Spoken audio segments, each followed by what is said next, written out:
Quand les nouvelles s'affolent, Métropole fait le point. Le point tous les matins, simultanément sur Radio et Télémétropole. Le point est une courtoisie de la BNC, Unipièce, Arcordia Shipping et Lissa Lotto. Madame, Monsieur, bonjour. Bienvenue à la rubrique Le Point de Radio et Télémétropole. Merci de l'intérêt, merci surtout de votre fidélité.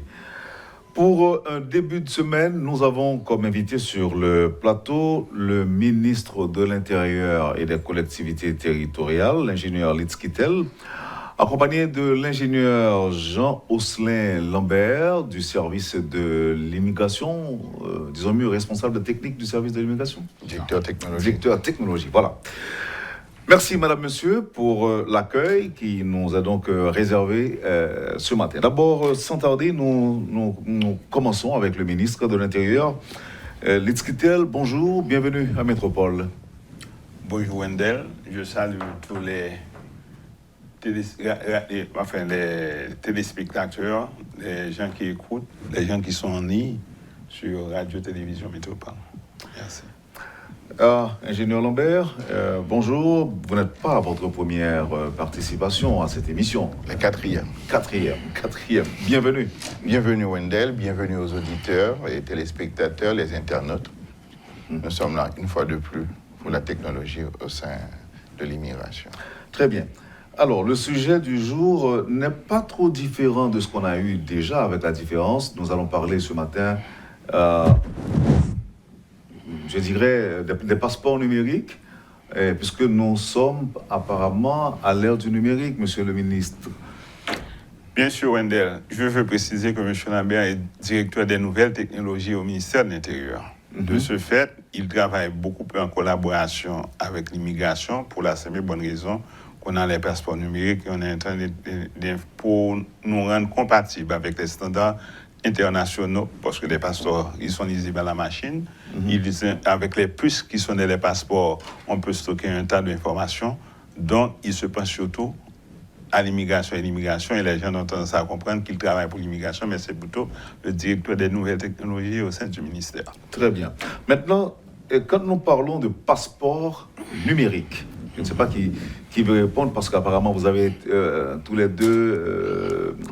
je ne sais pas si je peux me permettre de dire que vous avez la même compétence. En tout cas, vous êtes compétent dans le domaine et vous pouvez nous éclairer notre lanterne.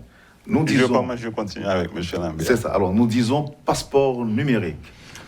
Dire passeport numérique, est-ce que ça veut dire de chez moi étant, je peux appliquer pour obtenir un passeport?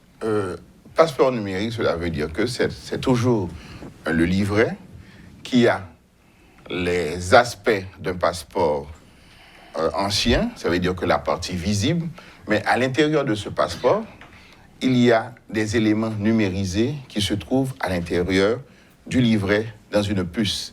C'est une puce. Cette puce-là contient toutes les données biométriques et biographiques. Biométrique, cela veut dire que les dimensions, pas encore l'iris, les empreintes digitales, la photo, et aussi la signature électronique. Ensuite, les données biographiques, nom, prénom, date de naissance. Donc, c'est un passeport, comme les autres passeports, avec la seule différence, les éléments sont dupliqués dans une puce électronique. Voilà cette notion de passeport numérisé. C'est un passeport biométrique et numérisé parce que la puce se trouve à l'intérieur et selon les standards de l'OACI. Donc, on peut... pour retirer ce passeport, est-ce qu'on doit toujours se rendre au bureau de l'immigration ou bien on peut, comme je l'ai dit tantôt, on peut appliquer de chez soi étant ou encore en ligne? Est-ce que ça peut se faire en ligne? Ce sont deux notions différentes. Le passeport numérique, M. Lambert vient d'expliquer. Maintenant, l'application pour le passeport ou bien les autres services, ça peut se faire en ligne, comme quand vous achetez un billet d'avion, comme quand vous appliquez pour un visa américain. N'est-ce pas, le visa américain, donc vous faisiez les applications en ligne, parce que ça permet de gagner du temps. Mais aujourd'hui, même si vous pouvez remplir le formulaire de demande d'application et en vous connectant sur la page web, mais vous n'êtes pas connecté directement sur le serveur par mesure de précaution. À la minute que vous le faites, ça génère un code 2D Et avec ce code, quand vous arrivez à l'immigration, ils n'ont qu'à scanner automatiquement. Vos données sont importées à partir de ce code. Donc, pas moyen, avec le scan, d'importer un virus ou bien un trojan, n'importe quoi. N'est-ce pas? Et on est en train aussi, on a numérisé le formulaire et la carte, disons, d'immigration. Quand vous arrivez en Haïti, vous allez mettre une carte que vous pouvez remplir pour que les officiers d'immigration puissent avancer. On l'a numérisé aussi et ça va générer un code 2D. Donc, à partir de votre téléphone ou bien à partir d'un ordinateur, d'un browser, vous pourrez remplir toutes les applications que vous avez l'habitude de remplir sur la carte d'immigration. Et maintenant, arrivé à l'aéroport, l'officier d'immigration peut scanner le code 2D pour pouvoir retirer vos informations. N'est-ce pas? Donc, Haïti va être à jour. Bon, on est à l'ère du numérique, comme je vous dis. Et c'est la beauté du numérique. Même un petit pays peut faire un saut, un bond en avant, et pour se mettre à la dernière pointe de la technologie. C'est plus facile pour Maintenant, qu'est-ce que... Je suis bien content d'entendre beaucoup plus facile. C'est toujours quand même avec difficulté qu'on obtient un passeport. Est-ce que la tâche nous sera beaucoup plus facile maintenant? Ce sera beaucoup plus facile, mais je laisse le soin à M. Lambert de faire des commentaires sur ça. Bon, c'est moins difficile que la dernière fois, mais vous savez, nous sommes sur 15 points à travers le pays. Contrairement à avant, nous étions à peu près sur 4 points. Donc là, vous parlez de CRLDI? Les CRLDI sont des centres de réception et de l'écriture de documents d'identification. Donc, ces centres-là, sur les 10 départements, où tout requérant peut venir appliquer. Et au sein de ces centres-là, il y a les autres institutions. Nous retrouvons la DGI, nous retrouvons les archives nationales et nous retrouvons l'ONU. Donc, puisque ces institutions sont nécessaires pour aboutir à l'obtention du passeport. Oui, c'est plus facile, mais aussi les contraintes sont d'ordre surtout administratif, parce que il y a des gens qui n'ont pas complètement les documents souhaités, ou encore, parfois, nous retrouvons toujours des documents falsifiés.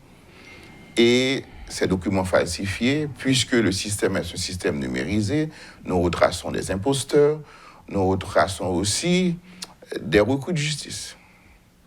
Donc là, il y a des gens qui ont bel et bien appliqué, et parfois même à l'étranger, qui changent de nom pour les besoins de la cause. Et nous essayons avec les institutions qui ne sont pas complètement numérisées comme nous, de faire un travail de titan. Maintenant, la sécurité est garantie, risque de fraude moindre, on peut dire ainsi, rapidité, facilité, risque de fraude moindre, beaucoup plus de sécurité. Vous parlez de sécurité au niveau du transfert des données ou au niveau du passeport, le document en tant que tel? Sans nous vanter, nous avons le livret de passeport le plus sûr dans la zone. Les éléments, c'est difficilement falsifiable. Pour rester dans la logique technique des choses. Difficilement falsifiable, mais la falsification se fait au niveau des documents souches. Cela veut dire les actes de naissance, les cartes d'identification nationale. Les gens essaient de contourner la sécurité qui se trouve dans le document de passeport en essayant de falsifier les documents souches. D'où la nécessité d'avoir ce symbiose que le ministre parle, de manière que les autres institutions entament le train pour que nous puissions sécuriser tous les documents qui font partie du cocktail passeport. Vous parlez... Oui. Permettez-moi. C'est pour ça que j'ai signé un protocole avec l'ONU. Donc, comme ça, on a une interconnexion. Donc, nous-mêmes, au niveau de l'immigration, on est là même maintenant de consulter les bases de données de l'ONU. Ça veut dire que vous arrivez avec votre carte d'identification nationale. Ça pourrait être une code falsifiée, mais on peut consulter la base de données et on vérifie l'authenticité. Et les gens s'imaginent, certaines personnes s'imaginent qu'ils peuvent avoir plusieurs cartes de l'ONU en disant « Bon, j'ai perdu ma carte, et puis je prends une autre carte et s'en servir. Mais de la même façon que vous avez un niveau d'identification unique pour vous comme personne, quand l'ONU, vous dites à l'ONU « J'ai perdu ma carte », l'ONU vous redonne une carte avec ce même numéro. Vous pensez que vous avez 2 cartes actives? Non. et chaque code imprimé a un numéro de série. Et ce numéro de série est unique à la code qui est imprimée. C'est comme quand vous avez des ordinateurs ou bien des voitures qui sont identiques en apparence, mais ils ont tous un numéro de série, un véhicule identification number pour le véhicule, un numéro de série pour l'ordinateur qui permet de différencier l'une de l'autre, n'est-ce pas? Et l'un de l'autre. Donc, ça veut dire que c'est beaucoup plus difficile. Par exemple, j'imprime la 4e code pour vous, pour l'ONI. Le système va dire les 3 premiers numéros de série sont désactivés et le numéro actif, c'est ce numéro et je suis à même de le vérifier avec l'ONI. C'est comme quand vous perdez votre téléphone. Vous dites à c'est que vous avez perdu. Ils éliminent le SIM, on vous donne un autre SIM, mais avec le même numéro. Quelle est la place réservée aux Haïtiens qui sont à l'étranger? Bon. On va l'envisager dans un second temps ou bien ça se fait simultanément? Bon, c'est le même standard. C'est pour ça que j'ai fait une mission au Chili, parce que le Chili est la mission diplomatique qui demande pour le moment le plus de passeports, n'est-ce pas, M. Lambert? Et quand je me suis rendu compte qu'ils avaient un backlog, un retard de plus de 30 000 passeports, il y a des gens qui ont plus d'une année de retard pour certaines difficultés administratives qui, des fois, ne dépendent pas de nous, n'est-ce pas? Donc, j'ai fait une mission au Chili pour me pencher sur le problème, parce que pour moi, nos compatriotes de la diaspora ont le droit au même standard, au même service, et on est en train de lier. On va commencer le pilote où ces gens-là, et à l'étranger, au lieu de faire un formulaire manuel, ils pourront faire un formulaire électronique en ligne et envoyer ça pour qu'on puisse s'exprimer. D'ailleurs, on a installé au sein de l'unité du bureau principal à Port-au-Prince, une division internationale justement pour imprimer les passeports qui sont en retard. Donc de 30 000, on a un petit peu plus d'une dizaine de milliers pour le Chili aujourd'hui. Et pour le Brésil, on a une certaine quantité, mais ceux qui étaient déjà là ont été imprimés, mais on a des demandes qui sont en transit, qui vont arriver à l'immigration. Mais pour les autres pays comme la France, le Canada, tous ces passeports en retard, ils ne sont pas éliminés à 100%, mais il leur reste une centaine, 200.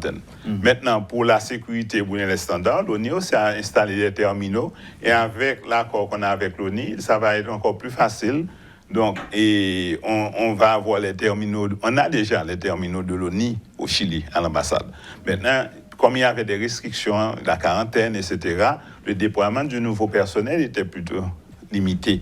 Mais j'ai demandé à l'ONI de l'accélérer de façon à ce que le compatriote à l'étranger puisse avoir tous les services de l'haïtien qui se trouve ici. Ça veut dire sa carte d'identification nationale unique et, disons, son certificat de bonne vie et mœurs aussi. L'ambassade fournit le service, prend les données pour la DCPJ et envoie.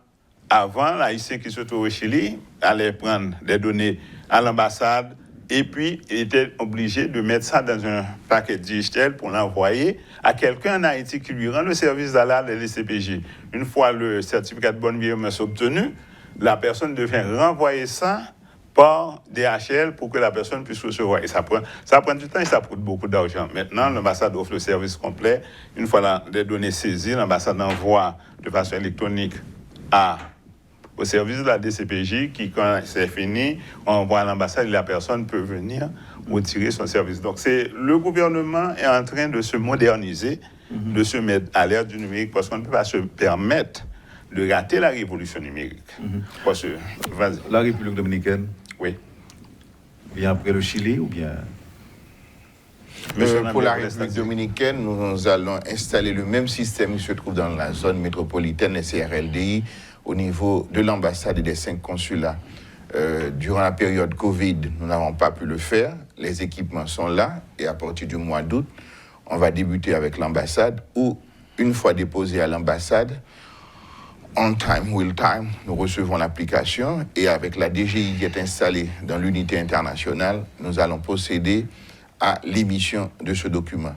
Donc, tout d'abord, nous devons finir avec le backlog de la République dominicaine parce que nous travaillons parallèlement entre les dossiers qui se trouvent à l'unité à Washington et qui se trouvent à Port-au-Prince pour qu'une fois terminé, nous démarrons avec le processus numérisé des demandes. Donc, ça veut dire que la personne applique dans les 4 consulats ou à l'ambassade en République dominicaine et nous recevons. Et ceci, moyennant vu des problèmes, nous disons, dans le standard international, même aux États-Unis, c'est 4 semaines. Pour une demande, donc nous voulons respecter ce standard et pour que les choses aillent pour le mieux. Alors, nous parlions tantôt de réduction des risques de fraude. Et permettez que je revienne à la fameuse question de raquettes. On en a parlé chaque fois que vous êtes là aujourd'hui. Est-ce que là encore, il y a les possibilités de raquettes la raquette fait partie, nous ne disons pas d'une culture, mais parfois d'une forme de tendance. Traditionnellement, la personne, au lieu d'aller directement, dit « Ah, écoutez, vous savez, les choses prennent tellement de temps, il vaut mieux appeler quelqu'un et il faut donner un pot de vin ou bien encore soudoyer cette personne. » Nous voulons, à partir des faits, parce que nous l'avons déjà expérimenté en 2004 et 2005, vous vous rappelez, avec le général Chavannes. Donc, lorsque, à bon vin, point d'enseigne. Donc, lorsque nous voulons que la rapidité et l'efficacité vont décourager les requérants à utiliser de tierces personnes. Donc, nous pensons qu'avec l'effet que vous allez l'obtenir rapidement et de bouche à oreille, on saura que ce n'est plus nécessaire parce que les gens vont toujours essayer de contacter d'autres et d'autres utilisent cette façon de faire cette pratique pendant pas mal d'années. Ce sera difficile. C'est avec la pratique qu'on finira par éviter ce carrefour-là, cette ligne-là, trouver de tierces personnes pour faire les demandes. Récemment, on parlait de quelqu'un qui a été, je dirais, interpellé en République dominicaine avec un lot de passeports en main. Non, là, ceci a été résolu diplomatiquement. Il ne s'agissait pas de quelqu'un, ce sont des employés du consulat et ce sont des employés identifiés et il s'agissait des dossiers de l'ONU. Donc, je pense qu'il y a eu erreur et ceci a été clarifié pour la chancellerie haïtienne. Il ne s'agissait pas de raquettes, il s'agissait de malentendus et ça ne concernait même pas l'immigration, ce sont des agents de l'ONU, mais dont les autorités de la police et ceci a été résolu. Très bien, merci pour la précision, Monsieur Lambert. Alors, le ministre a parlé du ministère à l'ère du numérique. Tout à fait. En plus du passeport, est-ce qu'il y a d'autres changements attendus? Bien sûr. Exemple? On fait un projet pilote avant de l'étendre à tout le reste. Par exemple, au Cap haïtien, ils sont en train de faire l'impôt locatif est numérisé. Ça veut dire que au lieu d'avoir votre système ancien, quelqu'un vient, identifie, etc. Oui, la personne peut venir, mais puisque c'est numérisé, on peut avoir un meilleur contrôle, puisqu'on a le patrimoine bâti de la ville ou bien de la région. Donc, comme ça, on pourrait avoir, avec les statistiques de l'ordinateur, qui a payé son impôt, qui n'a pas payé. Est-ce qu'il y a eu d'évaluation, sous-évaluation, etc. Puisqu'on a les données pour pouvoir soutenir ce qu'on affirme. Et j'ai signé, ce cas-là, c'est un partenariat qu'on fait avec le NEUD est en train de financer, mais le CNIGS, par exemple, ils sont en train de donner un numéro d'identification unique à chaque bâtiment du pays pour nous. Maintenant, ça veut dire que quand je vais dans une ville, j'ai mon impôt locatif qui est numérisé, mais j'ai le patrimoine bâti qui est identifié de façon unique, comme vous êtes identifié de façon unique. Donc, avec ça, je peux facilement voir quels sont les bâtis qui ont payé l'impôt ou pas. Et je peux cibler des quartiers ou bien des endroits où je peux y aller. Parce qu'il y a beaucoup de choses qui se font. On se met à la page, c'est au niveau de tout le ministère. C'est pas, j'ai parlé surtout de l'immigration parce que ça concerne presque tout le monde. Tout le monde a besoin de passeport, tout le monde se plaint du retard des passeports.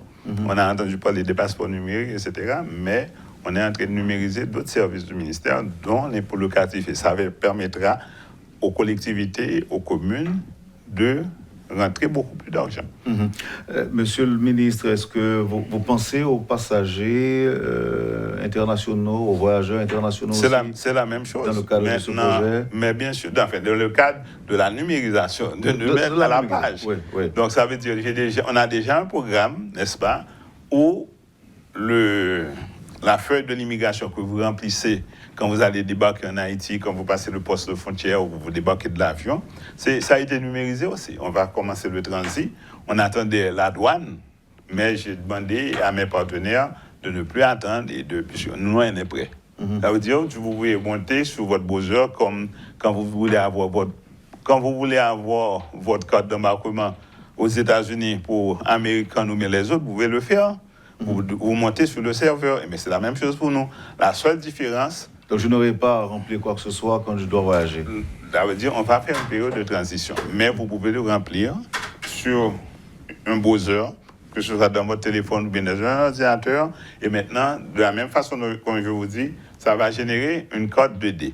Quand vous avez fait votre code de marquement en ligne, quand vous passez la porte de marquement américaine, vous montrez, soit vous avez imprimé, ils vont scanner le barcode, ou bien vous montrez ça sur votre téléphone. Et ça va être la même chose pour nous, pour la carte d'embarquement et pour la carte de débarquement. Alors, c'est même fait déjà. Donc, si on n'attend pas, donc on peut commencer un pilote et puis une période transitoire de façon à ce que les gens puissent savoir, je peux avoir les deux systèmes, et puis bientôt on a un seul système. L'avantage de le faire, c'est qu'aujourd'hui, dans la carte à l'immigration, puisque c'est manuel, le traitement manuel prend beaucoup plus de temps, quelle que soit la façon que vous allez le mener. Même si vous devez scanner, faire une reconnaissance optique de caractère pour importer à l'ordinateur, c'est beaucoup plus rapide de lire un barcode, n'est-ce pas? Donc, les informations seront disponibles à temps réel et même avant le débarquement de la personne, n'est-ce pas? Et le contrôle peut se faire d'une meilleure façon et plus rapide.